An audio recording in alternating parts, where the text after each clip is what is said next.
நமசிவாய. December மாத பணமந்திரம், அதுக்கப்புறம் அந்த டிசம்பர் மாதத்தில் நம்ம எழுதிக்கக்கூடிய சிம்பிள், நம்ம உடம்புல எழுதிக்கக்கூடிய சிம்பிள் இந்த மாதம் வந்து கொஞ்சம் அட்டகாசமாக இருக்கும். பர்டிகுலரான ஒரு இடத்துல நீங்கள் எழுதிக்கணும்னு வச்சுக்கோங்களேன்.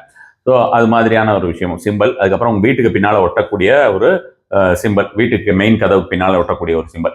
ஃபர்தராக இந்த புதுசாக பார்க்கக்கூடியவர்கள் எல்லாருமே வந்து பார்த்தீங்கன்னா டிஸ்கிரிப்ஷனில் கண்டிப்பான முறையிலேயே இருக்கும் என்னென்ன விஷயம் அப்படின்ற மாதிரியான விஷயம், எப்படி யூஸ் பண்ணணும் அப்படின்றது இருக்கும்.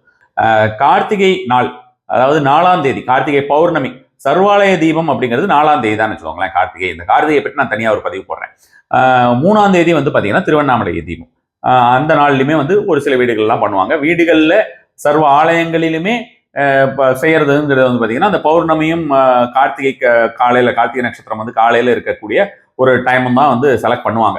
இந்த நாளிலே நமக்கு முருகருடைய சத்ருசம்ஹார திருஷதி ஹோமம் செய்யவிருக்கிறோம். pujahoam.org-ல கிட்டத்தட்ட 3ஆம் தேதி வரைக்குமே உங்களுக்கு இதோடைய பதிவுகள் இருக்கும். அதுக்கப்புறம் இருக்காது. 4ஆம் தேதி அன்னைக்கு ஹோமம் இருக்கு.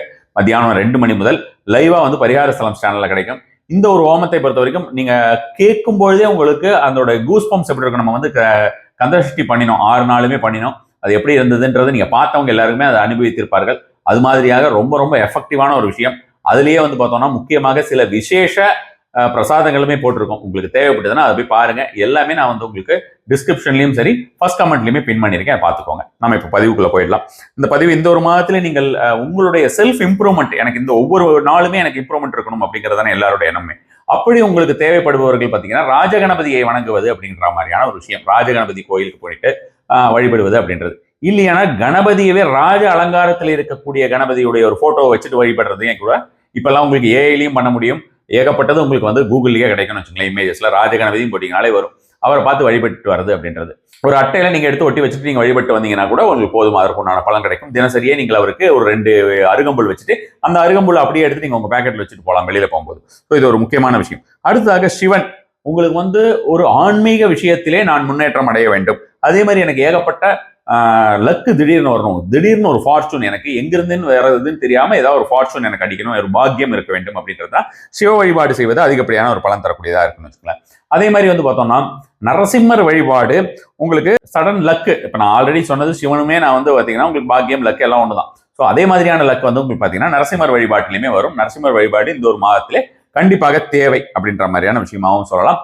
அதே மாதிரி உங்களுக்கு வராத கடன் அப்படின்ற மாதிரியான விஷயங்கள் ஏதாவது இருக்கு, நீங்க யார்ட்டையாவது பணம் கொடுத்து வச்சுட்டு வரல அப்படின்ற மாதிரியான விஷயமா இருந்தால் நரசிம்மரை இந்த ஒரு மாதத்தில் வழிபடுவதன் மூலமாக கண்டிப்பான முறையிலே வரும். பொதுவாகவே நரசிம்மர் கார்த்திகை மாதத்துல பயங்கர ஒரு வீரியத்துடன் இருப்பார். நம்ம இதுல உங்களுக்கு தெரியும் சோளிங்கர்ல இதை பத்தி தனியாக ஒரு பதிவே நான் ஒரு 5 வருஷத்துக்கு முன்னால போட்டிருக்கேன். அதுல இருந்து ஏகப்பட்ட பேர் அங்க போய்கிட்டு இருக்காங்க. இந்த கார்த்திகை மாதத்துல அவர் கண் திறப்பார், ஒரே ஒரு மாதம் மட்டும்.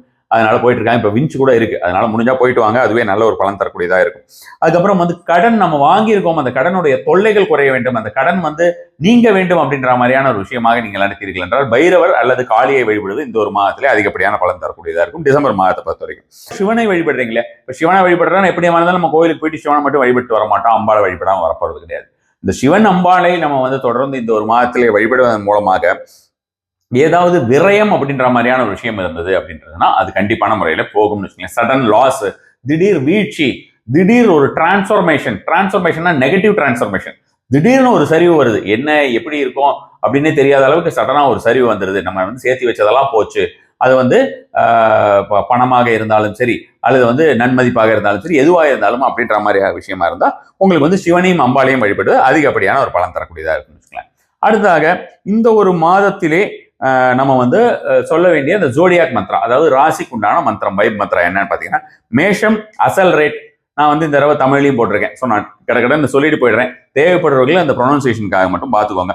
ரிஷபம் ஆங்கர், மிதுனம் வந்து இன்டர்லிங்க், கர்க்கடகம் அதாவது கடகராசியை பொறுத்த வரைக்கும் ஷெல்டர் என்கிறதையும், சிம்மத்தை பொறுத்த வரைக்கும் பிளேஸ் என்கிறதையுமே, கன்னியா ராசினை பொறுத்த வரைக்கும் ஆர்கனைஸ், துலாவை பொறுத்த வரைக்கும் மீடியேட், மெடிடேட் கிடையாது மீடியேட், விருச்சிக ராசியை பொறுத்த வரைக்கும் டனல், தனுசு ராசியை பொறுத்த வரைக்கும் வேண்டர், மகர ராசியை பொறுத்த வரைக்கும் மான்யூமெண்ட், கும்பத்தை பொறுத்த வரைக்கும் ஒரிஜினேட், மீனத்தை பொறுத்த வரைக்கும் லிக்விஃபைட். ஸோ இதெல்லாம் சொல்லிட்டு வந்தீங்கன்னா உங்களுக்கு ரொம்ப ரொம்ப வேகமாக ஒரு பலன் கிடைக்கும். ஸோ இந்த எப்படி சொல்லணும் இது அப்படின்றதையுமே அகைன் நான் வந்து சொல்றது நீங்க டிஸ்கிரிப்ஷன்ல போய் பாருங்க, அதுக்கு உண்டான ஒரு பலன் கிடைக்கும். ஸோ இந்த மாதத்துல பர்டிகுலரா கையில வந்து ஒரு நம்பர் அல்லது சிம்பிள் அப்படி எழுதிக்கணும் அப்படின்னு சொல்லியிருக்கேன்ல. இந்த இடது தோல் பட்டை இருக்கு இல்லையா, இந்த தோல் பட்டையில நீங்க வந்து எழுதிக்கிறது நல்ல ஒரு பலன் தரக்கூடியதா இருக்கும். 606 + M 606 பிளஸ் எம் என்கிற ஒரு ஒரு வார்த்தை, ஒரு நம்பர் பிளஸ் ஆல்பபெட் கலந்தது. ஸோ இதை வந்து நீங்க எழுதிட்டு வருது அப்படின்றது அதிகப்படியான பணவரத்தையும் வளர்ச்சியையும் குரோத்தையுமே அதிகமாக கொடுக்கக்கூடிய ஒரு சிம்பிளா இருக்கும்னு வச்சுக்கலாம். மணி மேனிஃபெஸ்டேஷன் சிம்பிளா இருக்கும், அட்ராக்டிங் சிம்பிள்னு கூட வச்சுக்கலாம். அடுத்ததாக மணி மந்திரம், December roar earn much more. December roar earn much more என்கிறதான் இந்த ஒரு மாதத்திற்கு உண்டான டிசம்பர் மந்திரம். ஸோ இப்போ கடைசியா இந்த ஒரு மாதத்துல நமக்கு சடனா நமக்கு ஒரு ஹைட்டுக்கு ரீச் பண்ணணும், அதுக்கு நம்ம என்ன பண்ணலாம் அப்படின்ற மாதிரியான விஷயமாக இருக்கிறதா பார்க்க போறோம். ஒவ்வொரு ராசியினருக்குமே தான் இது. ஸோ ராசிக்கு உண்டான விஷயமாக ஜோதிட ரீதியாக குறிப்பிட்ட முறையிலே கணிக்கப்பட்ட ஒரு விஷயம். ஸோ இப்போ வந்து மேஷம் அப்படின்னு பார்க்கலாம். இது நீங்க லக்னத்துக்கும் எடுத்துக்கலாம். அகைன் இதையும் சொல்றேன் பாருங்க. இப்போ நீங்க வந்து மேஷ ராசி மீன லக்னம் எடுத்துப்போம். இப்போ மீனத்துக்கு வந்து பார்த்தோம்னா உங்களுக்கு தயிர் சாதம் அல்லது பால் வந்து தானம் அல்லது பால் அபிஷேகம் இந்த மாதிரி விஷயமா சொல்லலாம். அதே மாதிரி உங்களுக்கு மேஷத்தை பொறுத்த வரைக்கும் இந்த ஒரு மாதத்தை பொறுத்த வரைக்கும் சூரிய வழிபாடு இப்படி சொல்லலாம். நான் சொல்றேன் ஃபர்ஸ்ட்ல இருந்து. ஸோ அப்போ நீங்க இது ரெண்டுமே செஞ்சுட்டு வருது நல்ல ஒரு பலன் தரக்கூடியதா இருக்கும். வேற லக்னம் வேற ராசி அப்படின்ற மாதிரி தான். ராசியையும் நல்ல பலன் தரக்கூடியதா இருக்கும், லக்னத்துக்கும் பலன் தரணும். கிரகணத்துக்கு ஒப்பான நாள்னு சொன்னேன் இல்லையா, அதுல முதல் ஒரு 3-4 நிமிஷத்துக்குள்ளே இந்த ஒரு மந்திரம் சொல்லியிருப்பேன் பாருங்க. இல்லைன்னா முடிஞ்சதுன்னா மந்திரத்தையே நான் எடுத்து டிஸ்கிரிப்ஷன்ல போட்டுறேன், அதை பார்த்து தெரிஞ்சுக்கோங்க. First line பார்த்துருவோமா. மேஷத்தை பொறுத்த வரைக்கும் இந்த சூரியன் அப்படின்ற வழிபாடு அப்படின்றது காலையில 6:15 அல்லது இப்போ வந்து பாத்தீங்கன்னா சூரிய உதயத்திலிருந்து 1 மணி நேரம், எந்த ஊரா இருந்தாலும் எந்த நாடா இருந்தாலும் அதற்குள் சூரிய வழிபாடு பண்ணுவது அப்படிங்கிறது அதிகப்படியான பலன் தரக்கூடிய. சன் கேசிங்கே இந்த மாதம் வந்து அற்புதமான பலனை தரக்கூடியதா இருக்கும். சன் கேசிங்கிறது என்ன, அப்படியே சூரிய வெளியிலே சூரியனை பார்த்து கொண்டு நின்று கொண்டிருப்பது. எவ்வளவு நம்மளுடைய உடம்புக்குள்ள இந்த ஒரு மாதம் மேஷராசியை பொறுத்த வரைக்கும் அல்லது லக்னத்தை பொறுத்த வரைக்கும் சோலாருடைய ஒரு எனர்ஜி நமக்குள்ள போகுதோ அதற்கு அதிகப்படியான ஒரு பலன் தரக்கூடியதா இருக்கும். ஆச்சா, அடுத்தது வந்து பார்த்தோம்னா மேஷராசினர் வந்து பார்த்தோம்னா ஞாயிற்றுக்கிழமையிலே சிவன் கோவிலிலே போய் தீபம் ஏற்றுவது, குறிப்பாக நெய் தீபம் ஏற்றி வைப்பது அப்படின்றது அங்க வந்து எவ்வளவு நேரம் சிவனை பார்த்து கொண்டு நின்று கொண்டு வழிபட முடியுமோ வழிபட்டீர்கள் என்றாலுமே ஒண்டர்ஃபுல்லா ஒரு பலன் தரக்கூடியதா இருக்கும். டிசம்பர்ல பொதுவாகவே வந்து பாத்தீங்கன்னா கார்த்திகை மாதத்துல சிவ வழிபாடு ரொம்ப ரொம்ப இம்பார்ட்டன்ட். ஸோ அதனால அதை கொஞ்சம் ஞாபகம் வச்சுக்கோங்க. எல்லாருக்குமே அது மேஷராசிக்கு இந்த மாதம் அதிகப்படியான ஒரு பலன் தரக்கூடியதா இருக்கும். அடுத்தது ரிஷபத்துக்கு வந்துடலாம். ரிஷபத்திற்கு மகாவிஷ்ணு வழிபாடு, விஷ்ணு சஹஸ்ரநாமம் கேட்கறது, மகாவிஷ்ணு கோயிலுக்கு வந்து பாத்தீங்கன்னா நீங்க வெள்ளிக்கிழமை அல்லது புதன்கிழமை போய் வழிபாட்டு செய்து வருவது அப்படிங்கிறது அதிகப்படியான ஒரு பலன் தரக்கூடியதாக இருக்கும்னு வச்சுக்கோங்க இந்த ஒரு மாதத்தை பொறுத்த வரைக்கும். அதே மாதிரி மாட்டுக்கு பச்சை கீரைகள் கொடுப்பது அப்படிங்கிறது அல்லது வந்து பாத்தீங்கன்னா பச்சை வாழைப்பழம் கொடுப்பதுமே நல்ல ஒரு பலன் தரக்கூடியதாக இருக்கும். மிதுனத்தை பொறுத்த வரைக்கும் பாத்தீங்கன்னா உங்களுக்கு அப்படியே மாறி வரும். அதாவது பார்த்தோம்னா நமக்கு மகாலட்சுமி வழிபாடு அப்படிங்கிறது, பெருமாளை பார்த்தாலே மகாலட்சுமியும் அந்த கோயிலில் கண்டிப்பா இருப்பாங்க. மகாலட்சுமி இல்லாத பெருமாள் கோயில் கிடையாது. ஸோ அப்போ மகாலட்சுமி வழிபாடு அப்படின்றது கண்டிப்பான முறையில் பண்ணலாம். மகாலட்சுமிக்கே நீங்க நெய் விளக்கு ஏற்றி வைப்பது நல்ல ஒரு பலன் தரக்கூடியதாக இருக்கும். பசுமாட்டிற்கு இனிப்பு வகைகள், சக்கரை பொங்கல் அந்த மாதிரியான விஷயங்கள் கொடுப்பது நல்ல ஒரு பலன் தரக்கூடியதாக இருக்கும். உங்க வீட்டிலேயே செஞ்சு உங்களுடைய கையை நக்கும்படியாக உங்களுடைய காலில் செருப்பு இல்லாமல் கொடுப்பது அப்படிங்கிறது நல்ல ஒரு பலன் தரக்கூடியதாக இருக்கும். இது வந்து மிதுன ராசியை பொறுத்த வரைக்கும் அல்லது லக்னத்தை பொறுத்த வரைக்கும்.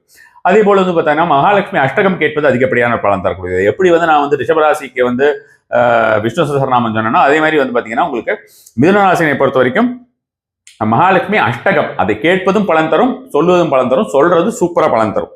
அதை ஞாபகம் வச்சுக்கோங்க. கடகராசியை பொறுத்த வரைக்கும் நீங்கள் நரசிம்ம வழிபாடு செய்து வருவது அதிகப்படியான ஒரு பலன் தரக்கூடியதாக இருக்கும். செக்யூரிட்டிஸ் எல்லாம் இருப்பாங்கல்ல, அந்த செக்யூரிட்டிஸ்க்கு வந்து நம்ம வந்து ஏதாவது ஒரு கூல்ட்ரிங்க்ஸ் மாதிரி ஏதாவது ஒரு விஷயமோ அல்லது வந்து பருப்பு வடை அந்த மாதிரி ஏதாவது ஒரு விஷயமோ வாங்கி கொடுக்கறது.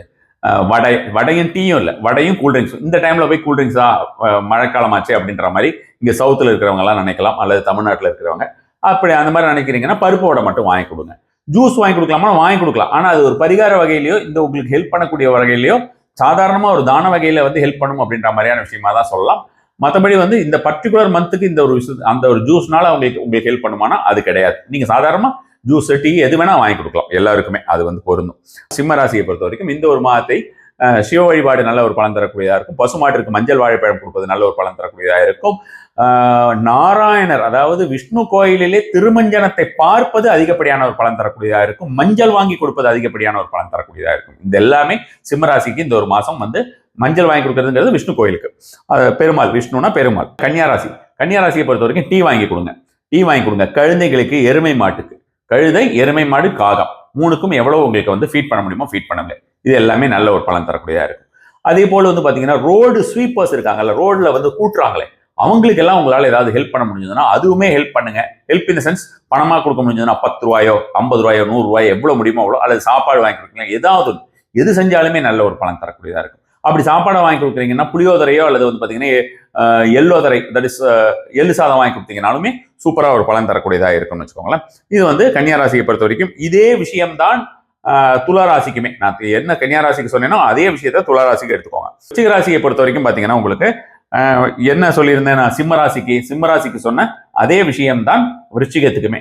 எல்லாமே உங்களுக்கு வந்து என்னெல்லாம் விஷயம் நான் சொன்னேனோ அதே விஷயத்தை அப்படியே அந்த மஞ்சள் வாங்கி கொடுக்கறதுலேருந்து எல்லாமே நீங்க வந்து விருச்சிக ராசியினர் செய்வது நல்ல ஒரு பலன் தரக்கூடியதாக இருக்கும். அடுத்ததாக வந்து பாத்தீங்கன்னா உங்களுக்கு தனுர் ராசி. தனுர் ராசிக்கு வந்து இந்த கடக ராசிக்கு என்ன சொன்னேனோ அதே தான் வந்து தனுர் ராசிக்கு. சரியா? ஸோ இது முதல்லயே நான் அதெல்லாம் சேர்த்து சொல்லியிருக்கணும். பட் நான் வரிசையாக எழுதி வச்சிருக்கேன், அதனால நான் அந்த மாதிரியான விஷயமா சொல்ல முடியல. அடுத்ததாக வந்து பாத்தீங்கன்னா தனுர் ராசிக்கு வந்து பாத்தீங்கன்னா நான் சொன்னது கடக ராசிக்கு என்ன சொல்லியிருக்கேனோ அதுதான் தனுர் ராசிக்கு. மகர ராசியை பொறுத்த வரைக்கும் மிதுன ராசிக்கு என்ன சொல்லியிருந்தேனோ அதே தான் மகர ராசிக்குமே. புதுசா நம்ம வேற எதுவும் சொல்றதுக்கு கிடையாது. அதே மாதிரி வந்து பாத்தீங்கன்னா அடுத்ததாக நமக்கு கும்பராசி கும்ப லக்னத்துக்கு வந்து பொறுத்த வரைக்கும் ரிஷபராசிக்கு என்ன சொல்லியிருந்தேன், ரிஷபராசிக்கு சொன்ன இந்த விஷ்ணு சஹஸ்ரநாமம் கேட்கறதுல இருந்து எல்லாமே வந்து நம்ம கும்பராசிக்கு செஞ்சீங்கன்னா அது அதிகப்படியான ஒரு பலன் தரக்கூடியதா இருக்கும். கடைசியா நம்ம வந்து யாரு மீனராசிக்கு வந்துட்டோம். மீனராசியை பொறுத்த வரைக்கும் சிவனுக்கு பாலாபிஷேகம் செய்வது, அம்பாளுக்கு பாலாபிஷேகம் செய்வது, அபிராமி அந்தாதி சொல்லுவது, சந்திரனை தரிசித்து வருவது, இரவு நேரத்திலே சந்திரனை தரிசித்து வருவது, பால் அர்க்கியம் விடுவது, பாலை அர்க்கியமாக விடுவது வந்து அதிகப்படியான பலன் தரும். 3 முறை அர்க்கியமாக விட்டு ஓம் சந்திராய நமக, ஓம் சந்திராய நமக, ஓம் சந்திராய நமகன்னு சொல்லலாம், ஓம் சோமாய நமக, சோமாய நமக, சோமாய நமகன்னு சொல்லலாம். எப்படி சொன்னாலுமே அது அதிகப்படியான பலன் தரக்கூடியதா இருக்கும். 3 தடவை விட்டுட்டு அப்படியே நம்ம வந்து அந்த மந்திரம் சொல்றதை நிறுத்திடக்கூடாது. சந்திரனை பார்த்துட்டு நம்ம எவ்வளவு முடியுமோ அவ்வளவு மனசுக்குள்ள மந்திரம் சொல்லிக்கிட்டே இருக்கலாம். இது எல்லாமே நல்ல ஒரு பலன் தரக்கூடியதா இருக்கும். அபிஷேகம் வந்து சூப்பரா பலன் தரும். பால் யாருக்காவது நீங்க வாங்கி தானம் பண்ணீங்கன்னா அது ஒரு நல்ல ஒரு பலன் தரக்கூடியதாக இருக்கும். அல்லது தயிர் சாதம் ஏதாவது வாங்கி கொடுத்தீங்கன்னா அதுவே ஒரு நல்ல ஒரு பலன் தரக்கூடியதாக இருக்கும். அத்தனையுமே வந்து பாத்தீங்கன்னா இந்த மாதத்தை பொறுத்த வரைக்கும் மீனராசிக்கு ஒண்டர்ஃபுல்லாக பலன் கொடுக்கக்கூடிய ஒரு முறையாக இருக்கும்னு வச்சுக்கோங்களேன். ட்ரை பண்ணி பாருங்க கண்டிப்பான முறையிலே. அடுத்தது நான் ஏற்கனவே சொன்ன மாதிரி தான் உங்களுக்கு இந்த மந்த்லி வந்து ஒவ்வொரு ராசியினருக்கும் என்ன எப்படி பலன் தருதுன்னு சொல்லுங்கன்னு சொல்லியிருந்தேன். இதெல்லாம் எப்படி பலன் தந்தது உங்களுக்கு போன மாசம் ஏதாவது செஞ்சீங்களாங்கிறதையும் கண்டிப்பான முறையில் என்னோட பகிர்ந்து கொள்ளுங்கள். அதே போல வந்து கார்த்திகை மாதத்திலே இந்த கார்த்திகை தினத்திலே உங்களுக்கு இருக்கக்கூடிய அந்த பூஜாஹோமம்.orgல வந்து அந்த சங்கல்பம் இருக்கிறது. உங்களுக்கு வேண்டியவர்கள் செய்து கொள்ளலாம். அப்படி செய்யலைன்னா கூட நீங்க கண்டிப்பாக பரிகார ஸ்தலம் சேனல்ல லைவ் இருக்கு. மதியம் 2 மணி முதல் 4ஆம் தேதி அன்னைக்கு வியாழக்கிழமை 2 மணில இருந்து கண்டிப்பா பாருங்க, மிஸ் பண்ணிடாதீங்க. நமசிவாய.